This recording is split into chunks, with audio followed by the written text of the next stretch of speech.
நாங்கள் ஒவ்வொருவரும் உண்மையோடும் உத்தமத்தோடும் பரிசுத்தத்தோடும் வாழ்ந்து உமக்கு பிரியமாக வாழ்ந்து உம்முடைய பரலோக ராஜ்யத்தை சுதந்திரித்துக் கொள்ள எங்கள் ஒவ்வொருவரோடும் இடைப்படும்படியாக ஜெபிக்கிறேன்.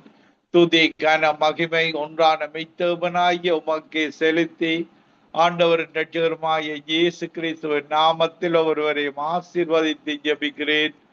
எங்களை எப்பொழுதும் நேசிக்கிற எங்கள் நல்ல பிதாவே, ஆமேன் ஆமேன். நாங்கள் வேதாகமத்தில் பார்க்கும் பொழுது யோபு 19ஆம் அதிகாரம் 25வது வசனம் சொல்லுகிறது, என் மீட்பர் உயிரோடு இருக்கிறார் என்றும் அவர் கடைசி நாளில் பூமியின் மேல் நிற்பார் என்றும் நான் அறிந்திருக்கிறேன். பாருங்கள், யோபு பிசாசினால சோதிக்கப்பட்டு அந்த சோதனையில வெற்றி அடைந்து அவன் திட்டத்தனையான ஆசீர்வாதங்களை பெற்றான். இப்படியாக நாங்கள் ஒவ்வொருவரும் இந்த கடைசி காலத்தில நடக்கிற காரியங்களினால நாங்கள் துவண்டு போகாதபடி பரிசுத்த ஆவியானவர் எங்களோடு இருந்து எங்களை அவரோடு சேர்த்து கொள்கிற தேவனாக அவர் இருக்கிறார். பாருங்கள், லூக்கா 24ஆம் அதிகாரம் 47வது வசனம் சொல்லுகிறது, அன்றியும் மனம் திரும்புதலும் பாவ மன்னிப்பும் எருசலேம் தொடங்கி சகல தேசத்தாருக்கும் இயேசுவுடைய நாமத்தினாலே பிரசங்கிக்கப்பட வேண்டும். இந்த கடைசி காலத்துல மனிதர்கள் தற்பிரியராக, பணப்பிரியராக, இப்படியான பல குணங்களோடு வாடுவார்கள் என்று வேதாகமம் கற்று தருகிறது. 2 தீமோத்தேயு 3ஆம் அதிகாரம் 1வது வசனத்திலிருந்து பார்க்கும் பொழுது, எப்படியெனில் மனுஷர்கள் தற்பிரியராயும் பணப்பிரியராயும் வீம்புக்காரராயும் அகந்தை உள்ளவர்களாயும் தூசிக்கிறவர்களாயும் தாய் தகப்பன்மாருக்கு கீழ்ப்படியாதவர்களாயும் நன்றி அறியாதவர்களாயும் பரிசுத்தம் இல்லாதவர்களாயும் இப்படியான குணங்களோடு இந்த கடைசி காலத்துல மக்கள் வாழுவார்கள் என்று தேவனங்களை எச்சரித்திருக்கிறார். கிறிஸ்து தேவனுடைய பிள்ளைகள், அபிஷேகத்தை பெற்ற ஒவ்வொருவரும் நாங்கள் தேவனுடைய கட்டளைகளுக்கு கீழ்ப்படிந்து நடந்து துன்பமோ துயரமோ நாசமோசமோ பட்டயமோ எது வந்தாலும்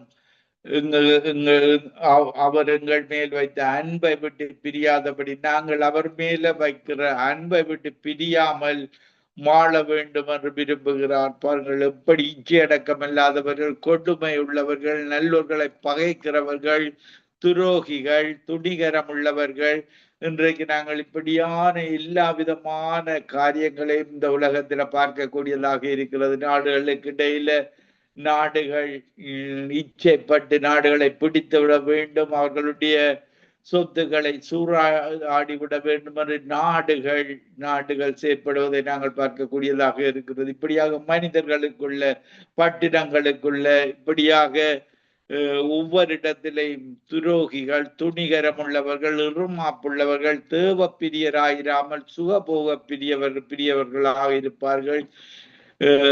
நாங்கள் 2 தீமோத்தேயு 3ஆம் அதிகாரம் 4வது வசனத்துல தேவ பக்தியின் வேஷத்தை தரித்து அதன் பலனை மறுதளிக்கிறவர்களாய் இருப்பார்கள். இப்படிப்பட்டவர்களை விட்டு விலகு. பாருங்கள், தேவன் கிறிஸ்தவர்கள் என்று சொல்லிக் கொள்வார்கள், ஆனால் ஆவி இல்லாதவன், கிறிஸ்துடைய பரிசுத்த ஆவியை பெற்றுக் கொள்ளாதவன் அவனுடையவன் அல்ல. பாருங்க, அவருடைய ஆவியை பெற்று அவருக்கு பிரியமாக நாங்கள் வேதாகமத்தை வாசித்து தியானித்து ஜபித்து அவருக்கு பிரியமான காரியங்களை செய்து அவருடைய கட்டளைகள், கற்பனைகள், அவருடைய வசனத்துக்கு கீழ்ப்படிந்து நடந்து வாழ வேண்டும் என்று இயேசு எங்களுக்கு கற்றுத் தருகிறார். பாருங்கள், இந்த காலத்துல இயேசு கிறிஸ்து ஒரு எழுப்புதலை எதிர்பார்க்கிறார். எழுப்புதலை இந்த ஊழியக்காரர்கள் ஒவ்வொருவரும் நாங்கள் எழுப்புதலுக்காக ஜெபிக்கும் பொழுது, எழுப்புதலுக்கான காரியங்களை செய்யும் பொழுது அவர் அந்த மாம்சமானவர் மேல் தன்னுடைய ஆவியை ஊற்றுகிறவராக இருக்கிறார். அப்போஸ்தலர் நடவடிக்கைகள் 2ஆம் அதிகாரம் 17வது வசனத்துல பார்க்கும் பொழுது, கடைசி நாட்களில் நான் மாம்சமான யாவர் மேலும் என் ஆவியை ஊற்றுவேன். அப்பொழுது உங்கள் குமாரரும் உங்கள் குமாரத்திகளும் தீர்க்க தரிசனம் சொல்வார்கள். உங்கள் வாலிபர் தரிசனங்களை அடைவார்கள். உங்கள் மூப்பர் சொற்பரங்களை காண்பார்கள். இப்படியாக என்னுடைய ஊழியக்காரன் மேலும் என்னுடைய ஊழியக்காரிகள் மேலும் அந்நாட்களில் என் ஆவியை ஊற்றுவேன். அப்பொழுது அவர்கள் தீர்க்க தரிசனம் சொல்லுவார்கள். இப்படியாக இந்த கடைசி நாட்களில நடக்க போகிற இந்த ஆவியை, பரிசுத்த ஆவியை பெற்றுக் கொள்ளாதவர்கள் ஒவ்வொருவர் மேலும் எல்லார் மேலும் இந்த ஆவியை அவர் ஊற்றுகிற தேவனாக இருக்கிறார். இந்த கடைசி நாட்களில் பாருங்கள், பொல்லாத கொடிய காலங்களை நாங்கள் பார்க்கக்கூடியதாக இருக்கிறது. இப்படி யுத்தங்கள், இந்த யுத்தங்கள் எல்லாம் நீடித்து கொண்டு போகிறது நாங்கள் பார்க்கக்கூடியதாக இருக்கிறது. பாருங்கள், ரஷ்யா உக்ரைன் யுத்தம் தொடர்ந்து இவ்வளவு காலமாக மனிதன் கொல்லுகிற காரியத்தில் ஈடுபடுவதை நாங்கள் பார்க்கக்கூடியதாக இருக்கிறது. இப்படியாக பாருங்கள், தேவனுக்கு பயம் இல்லாதவர்களாக பிசாசின் காரியங்களை திருடுவது, கொல்லுவது, அழிப்பது, இப்படியான பிசாசின் குணங்களோடு இன்றைக்கு அரசாங்கங்கள் செயற்படுவதை, சில அரசாங்கங்கள் தேவனுக்கு பிரியமில்லாமல் வாழுகிற அரசாங்கங்கள் செயற்படுவதை நாங்கள் பார்க்கக்கூடியதாக இருக்கிறது. நாங்கள் பார்க்கும் பொழுது நாங்கள் மத்தேயு 24ஆம் அதிகாரத்திலேயும் 24ஆம் அதிகாரம் 7வது வசனத்திலேயும் ஜனத்துக்கு விரோதமாய் ஜனமும் ராஜ்யத்துக்கு விரோதமாய் ராஜ்யமும் எழும்பும், பஞ்சங்களும் கொள்ளை நோய்களும் பூமி அதிர்ச்சிகளும் பல இடங்களில் உண்டாகும். இப்படியான அதிக நாட்களாக நடந்து கொண்டு வந்தாலும் இந்த இப்படியான கடைசி கால செய்கைகள், ஆனால் இந்த காலங்களில் அதிக அளவு நடப்பதை நாங்கள் பார்க்கக்கூடியதாக இருக்கிறது. இப்படியாக தேவனுடைய பிள்ளைகள், இந்த உலகத்தில ரட்சிக்கப்பட்டவர்கள் அந்த தேசங்களுக்காக நாங்கள் ஜெபித்துக் கொள்ள வேண்டும். 2 நாளாகமம் 7ஆம் அதிகாரம் 14வது வசனத்தின்படி அந்த தேசத்தில நாங்கள் வாழுகிற ஒவ்வொரு தேசங்களிலேயும் சமாதானத்தை கொடுக்கும்படியாக, இந்த யுத்தங்களை தவிர்க்கும்படியாக எத்தனை பேர் நீங்கள் ஜெபிக்கிறீர்களோ அந்த அவருடைய தேவனுடைய தூப கலசத்துல நாங்கள் போய் சேர வேண்டும். பாருங்கள், ஒரு மனிதன் கொல்லப்படும் பொழுது அநியாயமாக சில பாரிய யுத்த உபகரணங்களை பாவிக்கிறார்கள். பாருங்கள், இன்றைக்கு பலவிதமான தொழில்நுட்பம் பெருகி பலவிதமான மனிதர்கள் பாவிக்க கூடாத யுத்த காரியங்களை, கெமிக்கல் வெப்பன்ஸ், இப்படியாக வெல்டிங் எக்யூப்மெண்ட்ஸ், வெப்பன்ஸ், இப்படி பொல்லாத வெப்பன்ஸ்களை பாவித்து மக்கள் கொல்லுவதை பார்க்கக்கூடியதாக இருக்கிறது. அவனுடைய படைப்பின் நோக்கம், தேவன் மனிதனுக்கு தேவையான அனைத்தையும் படைத்து மனிதன் வாழ்ந்திருக்கத்தான் எங்களுடைய தேவன் ஆண்டு கொள்ளும்படியாக மிருகங்கள், பறவைகள் 5 நாட்களும் மனிதனுக்கு தேவையான அனைத்தையும் படைத்து 6வது நாள் மனிதனை படைத்து 7வது நாள் ஓய்ந்திருக்கும்படி அந்த தேவன் படைத்ததெல்லாம் மனிதனுக்காக. அதை அவன் இன்றைக்கு பிசாசுக்கு சார்பாக இன்றைக்கு மனிதன் பயன்படுத்தி கொண்டிருக்கிறான். பாருங்கள், தேவனுக்கு பிரியமில்லாத காரியங்கள். பாருங்கள், தேவன் இரக்கமுள்ளவராக அன்புள்ளவராக இருக்கிறார். ஆனால் அவருக்கு கோபம் வரும் பொழுது பாருங்கள், அவர் ஒரு நாள் கோபாக்கினை நாளை வைத்திருக்கிறார், தண்டிக்கிற நாளாக வைத்திருக்கிறார். மனம் திரும்புற ஒவ்வொரு மக்களையும் மனம் திரும்பி அவரிடத்துல வந்து விட்டால் அவர் மன்னித்து இரக்கம் காட்டி ஜீவ புத்தகத்தில் அவனுடைய பெயரை எழுதி பாருங்கள், அவன் பரலோக பிரஜையாக மாற்றுகிறார். இரக்கமுள்ள தேவன், மனதுருக்கமுள்ள தேவன், எங்களை படைத்த தேவன் அப்படியான ஒரு தேவன் என்பதை நீங்கள் அறிந்து கொள்ளணும். அன்புள்ள தேவன். பாருங்கள், தேவன் தம்முடைய ஒரே பேரான குமாரனாகிய இயேசு கிறிஸ்துவை விசுவாசிக்கிறவன் எவனோ அவன் கெட்டு போகாமல் நித்திய ஜீவனை அடையும்படி அவரை எங்களுக்கு பலியாக அந்த சிலுவையில பலியாக ஒப்பு கொடுத்தார். எங்களை மகனாக மகளாக ஏற்றுக்கொண்டார். நாங்கள் தேவனுடைய பிள்ளைகளாக அவருடைய ஆவியின் அபிஷேகத்தை பெற்ற ஒவ்வொருவரும் இயேசு கிறிஸ்துவின் நாமத்தின் மேல் விசுவாசம் உள்ளவர்களாகி விசுவாசம் அவரை ஏற்றுக்கொண்டவர்கள் எத்தனை பேர்களோ அத்தனை பேர்களும் தேவனுடைய பிள்ளைகளாகும்படி நாங்கள் தேவனுடைய மகனாக மகளாக இருக்கிறோம். அவர் எங்களுடைய தேவனாக இருக்கிறார். தேவனுடைய புத்திரராக நாங்கள் இருக்கிறோம். சபையின் தலைவர் இயேசுவாக இருக்கிறார். நாங்கள் ஒவ்வொருவரும் அவயவங்களாக தேவன் பாருங்கள் இந்த சரீரத்தில் எப்படி அவயவங்களை அமைத்திருக்கிறாரோ ஒவ்வொரு விதமான வேலைகளை செய்வதற்கு அவயவங்களை சரீரத்தில் அமைத்திருக்கிறாரோ அவர் தலையாக இருக்கிறார். நாங்களும் சபையில நாங்கள் தேவனுக்கு பிரியமாக வாழ்ந்து அவருடைய ராஜ்யத்தை அடைந்து கொள்ள வேண்டும். பாருங்கள், ராஜ்யத்துக்கு விரோதமாக ராஜ்யம் எழும்பும், பஞ்சங்கள், கொள்ளை நோய்கள், பூமி அதிர்ச்சிகள், இப்படியான காரியங்கள் எல்லாம் நடந்து கொண்டிருக்கிறது. பாருங்கள், இந்த சோமாலியா நாட்டில் இயேசு கிறிஸ்துவை அவர்கள் ஏற்றுக்கொள்ள மாட்டார்கள். அந்த நாட்டில் பாருங்கள் எத்தனையோ பஞ்சங்கள், வறுமைகள், அவர்கள் ஒருவர் கொலை செய்து கொள்வதை பார்க்கக்கூடியதாக இருக்கிறது. இப்படி பல நாடுகளில, இந்த யுத்த நாடுகளில பாருங்கள், யுத்த நாடுகளில ஆக்களை ஒரு நாடு ஒரு மக்களை கொன்று விட்டு அப்படியே விட்டு போவார்கள். அவர்களுக்கு உதவி செய்வார் யாரும் இல்லாமல் துன்பப்படுவதை நாங்கள் பார்க்கக்கூடியதாக இருக்கிறது. இலங்கை தேசத்திலே அதிக காலமாக அந்த யுத்தம் நடந்தது. யுத்தத்தின் கொடுமையை பாருங்கள் மக்கள் அனுபவித்திருக்கிறார்கள். பாருங்கள், சவுத் கொரியா திரும்பவுமாக கிறிஸ்தவ தேசம். சவுத் கொரியா பாருங்கள், அந்த போல் ஜங்கச்சு என்ற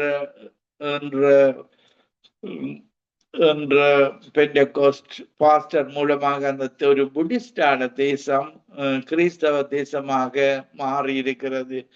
ஆனால் இன்று பாருங்கள், இன்றைக்கு அந்த தேசத்துல மீண்டுமாக அந்த கம்யூனிச கொள்கைகளை அந்த அரசாங்கம் கொண்டு வந்த அந்த நாட்டை மீண்டும் அந்த கம்யூனிச சோசியலிச சித்தாந்தத்துக்குள்ள நடக்க அந்த தேசம் முனைந்து கொண்டிருக்கிறது. பாருங்கள், முந்திய போல அந்த தேசம் கிறிஸ்தவ தேசமாக 60-70% மக்கள் கிறிஸ்தவர்களாக இருந்தால் அவர்களுக்கு விரோதமாக இன்றைக்கு அந்த கம்யூனிச கொள்கைகள் செயற்படுவதை இந்த அரசாங்கங்கள் மாறும் பொழுது அந்த தேசத்தின் அரசாங்கங்கள் கம்யூனிச தேசங்களோடு தொடர்பு கொள்ளும் பொழுது அந்த தேசங்களில பஞ்சங்கள், கஷ்டங்கள், துன்பங்கள் வரும். பாருங்கள், ஒரு ஆசீர்வதிக்கப்பட்ட தேசமாக இருந்தது, புத்திஸ்டாக இருந்த தேசம் இன்றைக்கு மீண்டும் அந்த தேசத்தில இப்படியான காரியங்கள் மூலமாக இந்த கம்யூனிச நாட்டை சிதைக்கிற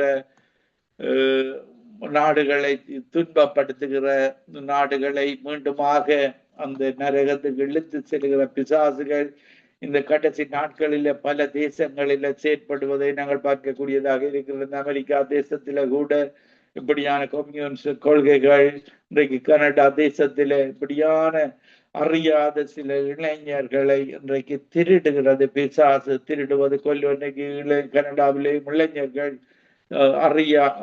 அவர்கள் தங்கள் சொந்த சிந்தனை இல்லாமல் கம்யூனிச தத்துவங்களை கூட அவர்களுக்கு சில கம்யூனிசவாதிகள் பணங்கள் கொடுக்கிறார்கள். இந்த துண்டு பிரசங்களை கொடுப்பதற்காக இப்படியான தீமையான கொள்கைகளை மனிதர்கள் பரப்பி கொண்டிருக்கிறார். மத பிரச்சாரங்கள், இப்படியான மெய்யான தேவனைத்தான் இந்த கடைசி காலத்துல நாங்கள் தேட வேண்டும். பாருங்கள், அப்போ சில நடவடிக்கைகள் 1-8 பரிசுத்த ஆவி உங்களிடத்தில் வரும் பொழுது நீங்கள் பலனடைந்து எருசலேமிலும் யூதேயா முழுவதிலும் சமாரியாவிலும் பூமியின் கடைசி பரியந்தமும் எனக்கு சாட்சிகளாயிருப்பீர்கள். இந்த பரிசுத்த ஆவியானவர் பரலோகத்தொண்டு பீட்டர் 1:12 பரலோகத்திலிருந்து அனுப்பப்பட்ட பரிசுத்த ஆவியானவர். இந்த பரிசுத்த ஆவியானவரின் அபிஷேகத்தை பெறாமல் இருக்கிறவர்கள் பாருங்கள், அந்த அந்த பரலோக சந்தோஷத்தை பெற்றுக் கொள்ள முடியாது. அன்பை, சமாதானத்தை, சந்தோஷத்தை, இச்சையடக்கத்தை, விசுவாசம், தயவு, நற்குணம், சாந்தம், நீடிய பொறுமை, இப்படி 9 விதமான கனிகளையும் 9 விதமான வரங்களையும் அவர் எங்களுக்கு தந்து எங்களை அவருடைய பாதையில நடக்க செய்கிற தேவனாக இருக்கிறார். பாருங்கள், இயேசு எப்படி மரித்து உயிர்த்தெழுந்து எடுத்துக் கொள்ளப்பட்டாரோ அதே போல நாங்களும் மரித்தவர்கள், கர்த்தருக்குள் நித்திரை அடைந்தவர்கள் முதலாவது எழுந்திருப்பார்கள். அதன் பின்பு நாமும் அவரோடு கூட எடுத்துக் கொள்ளப்பட்டு நித்தியமாய் அவரோடு கூட வாழுகிற வாழ்வு. இந்த வாழ்வை நீங்கள் இழந்து விடக்கூடாது.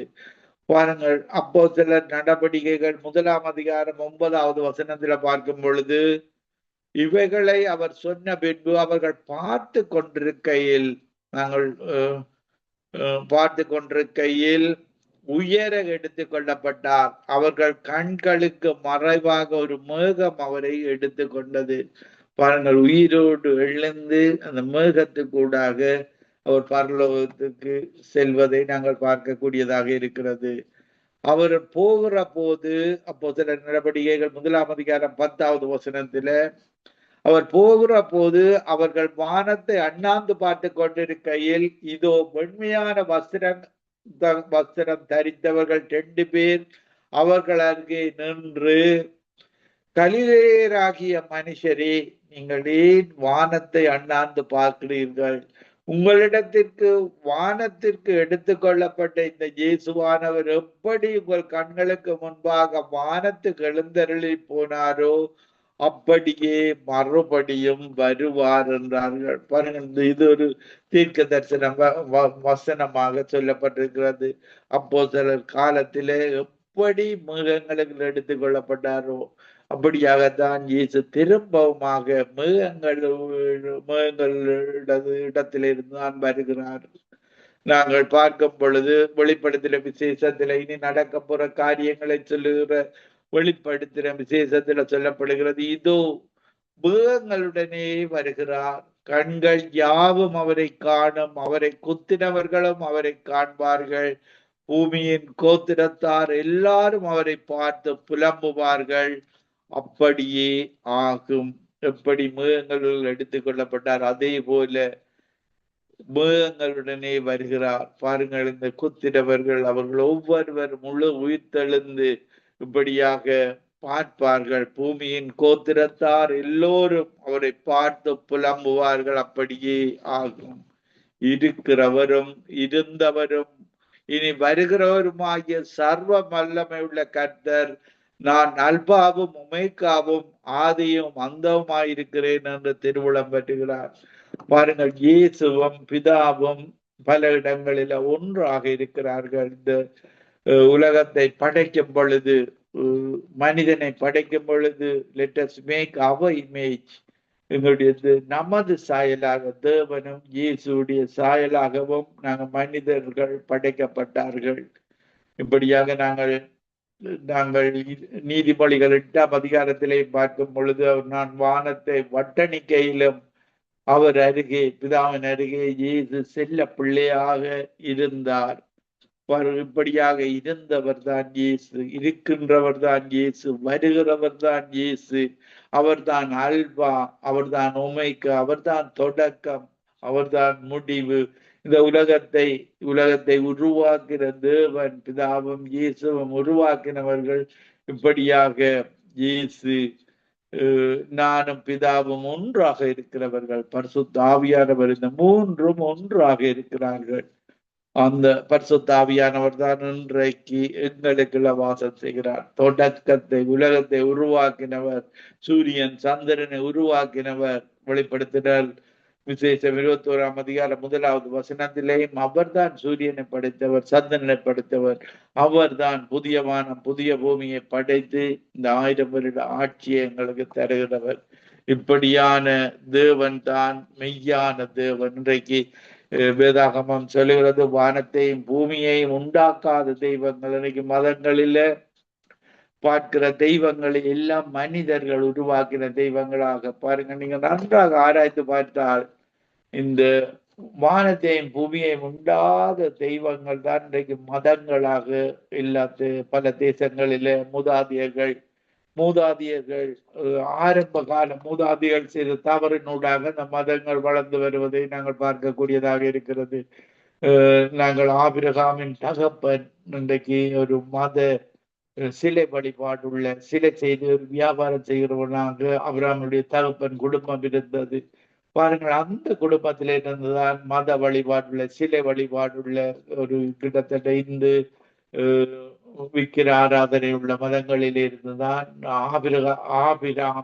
ஆபிராம் தான் தகப்பன் வைத்த பேர். ஆபிராமை பிரித்தெடுத்து அவனுடைய பேரை ஆபிரகாம மாற்றுகிறார். தேவன் ஆபிரகாமாக மாற்றி அவனுக்கு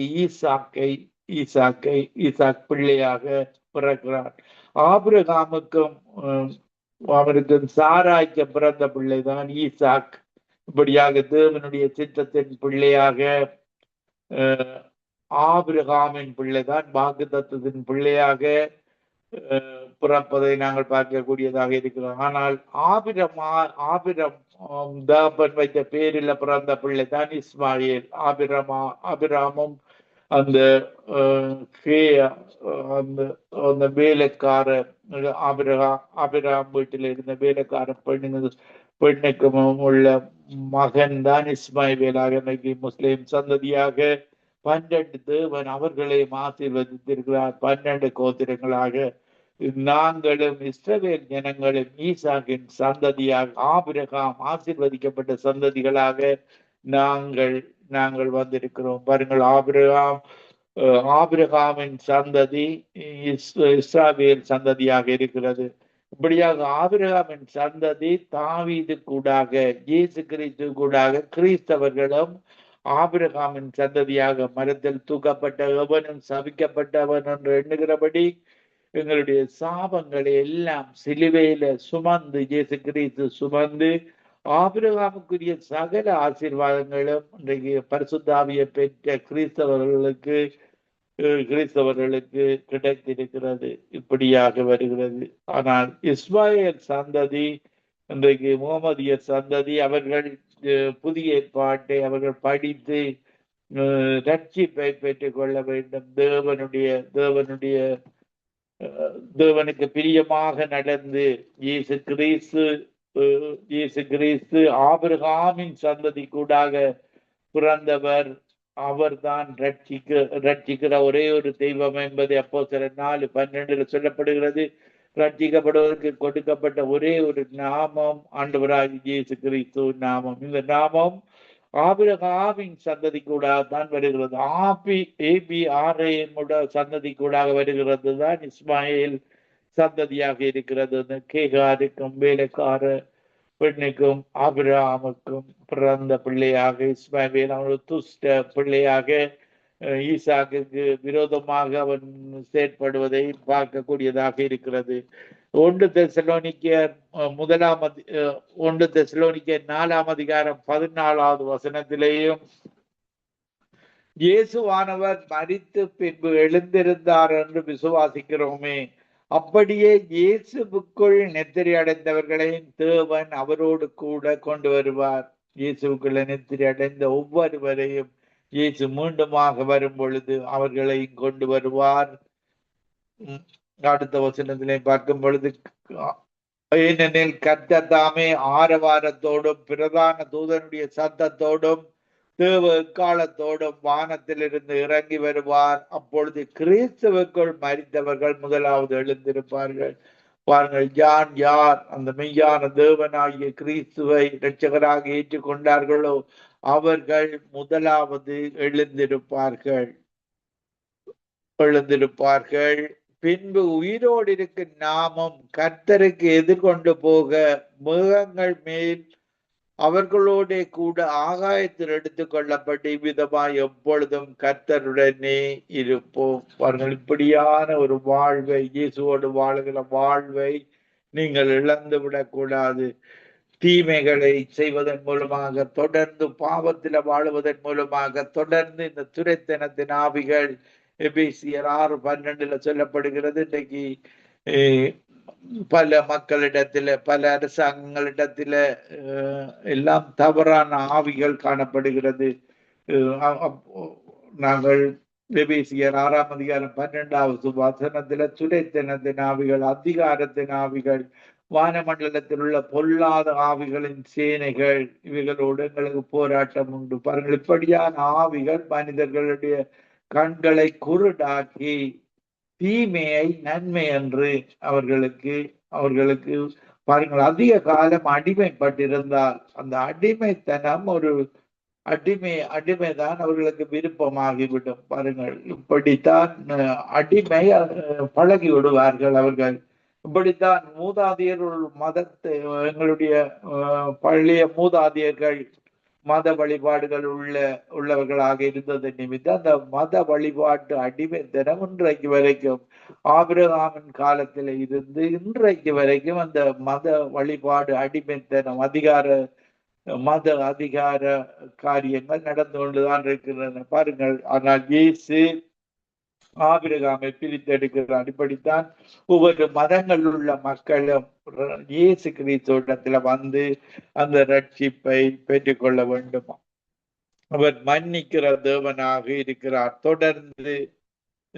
தொடர்ந்து பாவத்தில வாழுவதற்கு தேவனுக்கு பிரியமில்லை. துன்மார்க்கன் மரித்து நரகத்துக்கு போவது அவருக்கு பிரியமில்லை. அவன் மனம் திரும்பி தன்னிடத்தில் வருவதெல்லவோ பிரியம் என்று தேவன் கூறுகிறார்.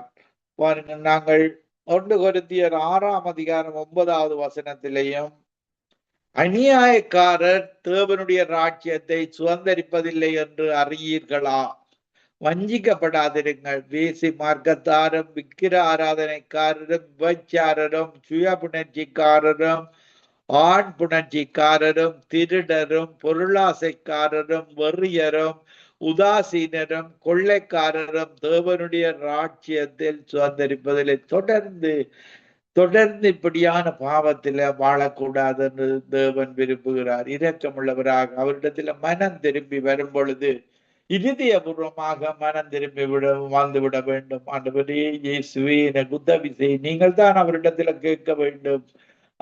அவரை விட்டு விடக்கூடாது. உங்களுடைய பாவங்கள் மன்னிக்கப்படும் வரைக்கும் அவனுடைய இரத்தத்தினால கழுவி விடும் என்று கேட்டு அவரை விசுவாசிக்கணும். அவர் மரித்தார், என்னுடைய பாவங்களுக்காக சிலுவையில மரித்தார். என் பாவங்களுக்காக இயேசு சிலுவையில காயப்பட்டார். என்னுடைய அக்கிரமங்களுக்காக இயேசு சிலுவையில நொறுக்கப்பட்டார். எனக்கு சமாதானத்தை உண்டு பண்ணும் ஆக்கினையை இயேசு சிலுவையில் ஏற்றுக்கொண்டால் அவருடைய தழும்புகளால் நான் சுகமடைகிறேன். ஒவ்வொரு நோய்களும் அவருடைய தழும்புகளால சுகமடைகிறது. பாருங்கள், இப்படித்தான் நாங்களும் அறியாத காலத்தில இந்த ரட்சிப்படுவதற்கு முன்பாக சில பாவங்களுக்கு, இப்படியான சில பாவங்களுக்கு கூட நாங்களும் வாழ்ந்தோம். அவர் எங்களை தேடி வந்து எங்களை தெரிந்து கொண்டார். நீங்களும் அவரிடத்துல கேட்கும் பொழுது, என்னை மன்னியும், இப்படியான ஒரு பாவத்தில இருந்து என்னை விடுபடாமல் நீங்கள் உங்களுடைய பாவத்தை சொல்லி நீங்க தனிமையில இருந்து, இயேசுவே ஒன்றான மெய்த்தேவனே, இயேசுவின் நாமத்தில நான் இப்படியான பாவங்களை செய்து இன்றைக்கு ஒரு துன்பத்திலே, கஷ்டத்திலே, கவலையில தேவனை விட்டு பிரிந்து பாவம் செய்யும் பொழுது உங்களுக்கு கஷ்டம் வரும், துன்பம் வரும், கவலைகள் வரும், கண்ணீர் வரும். எப்படியான பாவங்களை விட்டு வரும் பொழுது இந்த பாவங்களுக்கு வெறுப்பு, பாவத்துல வெறுப்பு வர வேண்டும். இது என்னுடைய மெய்யான தேவனுக்கு விருப்பமில்லாத ஒரு காரியம் என்ற ஒரு உணர்வோடு நீங்கள் வாழ கட்டிக்கொள்ள வேண்டும். யோசேப்பு இப்படித்தான் பாவம் செய்கிற சந்தர்ப்பம் வரும்போதெல்லாம் நான் தேவனுக்கு விரோதமாக பாவம் செய்வதப்படி என்ற ஒரு உணர்வோடு அவன் பாவத்தை வெறுத்து வாழ்ந்தான். பாருங்கள், அவனை ஜெயிலில போட்டார்கள். அப்படியான ஒவ்வொரு துன்பத்திலையும் தேவன் இயேசுவுக்கு பிரியமாக, அந்த மெய்யான தேவனுக்கு பிரியமாக நடக்கும் பொழுது உங்களுடைய கஷ்டத்தில, துன்பத்தில தேவன் கூட இருப்பார். தேவன் கூட இருந்தால் தேவன் ஒரு நாள் உங்களை உயர்த்துகிறவராக இருக்கிறார். பாருங்கள், இப்படியாக யோசேப்பு பல வருடங்கள் துன்பத்தில, சகோதரர்கள் குழியில போட்டார்கள், இப்படியாக விற்கப்பட்டார்கள், இப்படியாக ஜெயிலில போட்டார்கள். ஜெயிலில போடும் பொழுது அவர் கூட இருந்தார், குழியில போடும் பொழுதும் அவர் கூட இருந்தார். ஆனால் யோசேப்பு தேவனுடைய பிரியமாக எப்பொழுதும் தேவனுக்கு பிரியமாக வாழ்ந்தது நிமித்தம் யோசேப்பு கொடுத்த அந்த அந்த தரிசனத்தை தேவன் நிறைவேற்றி அந்த பஞ்ச காலத்தில யோசேப்பு மூலமாக அந்த எல்லா தேசங்களும் ஆசீர்வதிக்கப்பட்டு சகோதரர்கள் துன்பப்படுத்தின சகோதரர்கள் குடும்பம் எல்லாம் அந்த யோசேப்புடைய ஞான தேவன் கூட இருந்து கொடுத்த ஞானத்தினால அந்த அந்த வறுமையில இருந்து எல்லாம் அவர் மாற்றி அமைத்தார். இப்படித்தான் தேவன் செய்வார். நீங்கள் அவருடைய பார்வையில, மனிதர்களுடைய பார்வையில அல்ல, தேவனுடைய பார்வையில, தேவனுடைய வசனத்தின்படி நான் சரியாக வாழ வேண்டும் என்ற ஒரு உணர்வோடு வாழும் பொழுது அவர் உங்களை உயர்த்துகிற தேவனாக இருக்கிறார். பாருங்கள், யோபுவை சாத்தான் தீமை செய்கிறவன் தான் சாத்தான், திருடுபவன், கொல்லுபவன், அழிப்பவன். பாருங்கள், அவன் ஏஞ்சல்ஸாக இருந்துதான் சாத்தானாக விழுந்து போன தூதனாக அவன் இருந்தான். ஏஞ்சல்ஸாக இருந்து பாவம் செய்கிற ஏஞ்சல்ஸ்கள் தான் இன்றைக்கு சாத்தானாக மனிதர்களுக்கு விரோதமாக மனிதர்களை பார்க்கும் பொழுது அவர்கள் இயேசுவை பார்க்கிறார்கள். அவர்களுக்கு ஒரு இயேசுவுக்கு விரோதமாக இவர் இந்த மனுக்குலத்துக்காக சிலுவையில மறித்தது பிசாசுக்கு பிடிக்காது. தீமை செய்கிற பிசாசு, தீமை தான் மனித குலத்துக்கு செய்கிற பிசாசாக இருக்கிறான். எந்த மனிதனையும் அவன் வஞ்சிக்கிறவனாக இருக்கிறான். பணத்தினூடாக சில பாவ காரியங்களை கூடாக மனிதர்களை வஞ்சித்து அவன் தேவனுக்கு விரோதமாக ஒரு பிரிவினையை உண்டாக்குகிறார். பாருங்கள், யோசேப்பு இப்படி பிரிவினை வரும் பொழுது யோசேப்பு தேவனுக்கு பிரியமாக இருந்தான். யோபு பாருங்கள், இப்படியாக சாத்தான் போய் தேவனிடத்துல கேட்கிறான், நீர் அவனை வேலி அடைத்து பாதுகாக்கிறீர். பாருங்கள், தேவன் எங்களுக்கு உதவி செய்கிறவராக இருக்கிறார். நாங்கள் நீதியாக நேர்மையாக தேவனுக்கு பிரியமாக நடக்கும் பொழுது எங்களுக்கு பாதுகாப்பு தேவனிடத்திலிருந்து கிடைக்கிறது. நாங்கள் தவறிவிட்டால் தேவன் அனுமதித்து விடுவார். ஆனால் பிசாசு வந்து சேலஞ்ச் பண்ணும் பொழுது, யோபுவை நீர் வேலி அடைத்து பாதுகாக்கிறீர், உம்முடைய வேலியை எடுத்து விடும், அந்த பாதுகாப்பு வேலியை எடுத்து விடும் என்று தேவனோடு சேலஞ்ச் பண்ணும் பொழுது தேவன் அனுமதிக்கிறார். அவனுடைய உயிரை மட்டும் நீ எடுக்க உனக்கு அதிகாரம் இல்லை, ஆனால் அவனை சோதிக்க அனுமதிக்கப்படுகிறேன். இப்படியாக சோதிக்கப்படும் பொழுது யோபு உத்தமமாக இறுதி வரைக்கும் உத்தமமாக இருந்தது நிமித்தம் அவன் திட்டத்தனியாக ஆசீர்வாதத்தை பெறுகிறார். நாங்கள் எந்த நிலையிலேயும் தேவனை விட்டு தேவனுக்கு விரோதமாக பாவம் செய்யாதபடி எங்களை காத்து கொள்ள வேண்டும். துன்பம் வரும், துயரம் வரும், நாசமோசம் வரும், பட்டயம் வரும், வந்தாலும் நாங்கள் மரிக்கிற நிலை வந்தாலும் தேவனிடத்துல நாங்கள் எங்களுடைய ஆவியை ஒப்பு கொடுக்க வேண்டும். பாருங்கள், தேவனிடத்துல ஆவியை ஒப்புக்கொடும் பொழுது, இயேசு மரிக்கும் பொழுது கூட, இயேசு மனிதனாக 100% மனிதனாக இந்த உலகத்துல வந்த பொழுதும் அவன் மரிக்கும் பொழுது ஆவியை அந்த தேவனிடத்தில் ஒப்பு கொடுத்தார். இப்படியாக நாங்களும் மரிக்கும் தருவாயிலையும் தேவனிடத்துல எங்களுடைய ஆவியை, எங்களுடைய ஆத்மாவை ஒப்பு கொடுக்க வேண்டும். அந்த ஆத்மா பரலோகத்துக்கு போகிறது. பரலோகத்துல அவர்களை மன்னித்து, எங்களுக்கு துன்பம் செய்கிறவர்களை இயேசு எப்படி மன்னித்தவர்கள் போல இவர்கள் அறியாம செய்கிறார்கள், இவர்களை மன்னியும் என்று சொல்லி நாங்கள் மன்னித்து மரிக்கும் பொழுது எங்களுடைய ஆத்மா பரலோகத்துக்கு போறது. அங்கே பரலோக பலிபீடத்தை கீழே தேவனங்களை வைத்து எங்களை வழி நடத்துகிறவராக இருக்கிறார். எங்க பரலோகத்துல சகல தேவைகளை சந்தித்து எங்களுக்கு ஒரு தேவனுடைய ஆசாரிய ஊழியம் செய்யற தகுதியை தந்து அங்கு இருக்கிற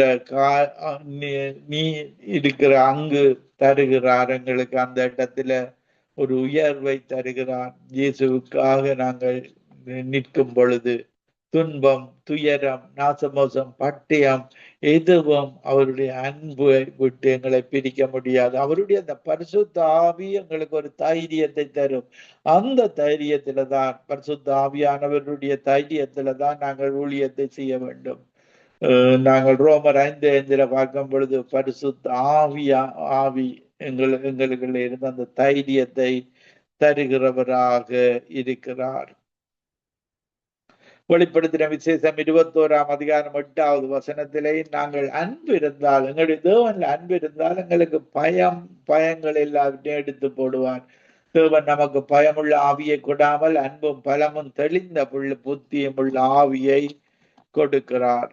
பாருங்கள், வெளிப்படுத்தின விசேஷம் 21 வசனத்திலேயும் பயப்படுகிறவர்களும் அவிசுவாசிகளும் நாங்கள் எப்பையும் தேவனிடத்துல விசுவாசமாயிருக்க வேண்டும்.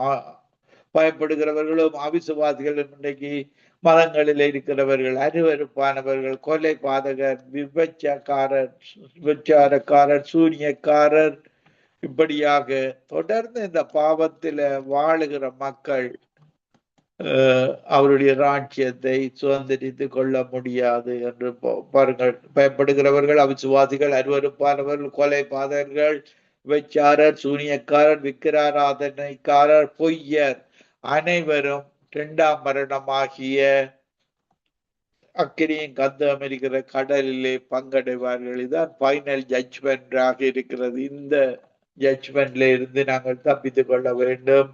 இதற்குத்தான் அவருக்கு பிரியமாக வாழுகிற வாழ்வு வேண்டும். மதங்களில் இருந்தீர்களாக இருந்தால் இன்றைக்கு தவறான எல்லா மதங்களும் ஒரு நாள் தண்டிக்கப்படும் என்று சொல்லி எரேமியா 10:11 சொல்லுகிறது. மதத்திலே இருக்கிற தேவர்கள் தண்டிக்கப்படுவார்கள். 2 பிரிவு தான். இயேசுதான் ஜட்ஜாக வரப்போகிறார். வலது பக்கத்துல பரலோகம், இடது பக்கத்துல நரகமாக இருக்கிறது. நான் ஒரு பாடலை பாடி உங்களுக்காக ஜெபிக்கிறேன்.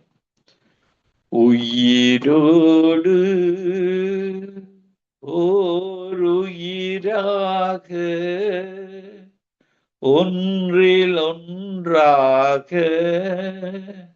கலந்த இயேசுவே, என்னில் கரைந்த இயேசுவே,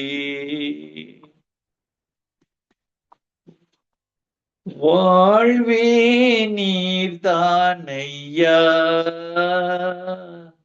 வாழ்வே நீர்தானையா,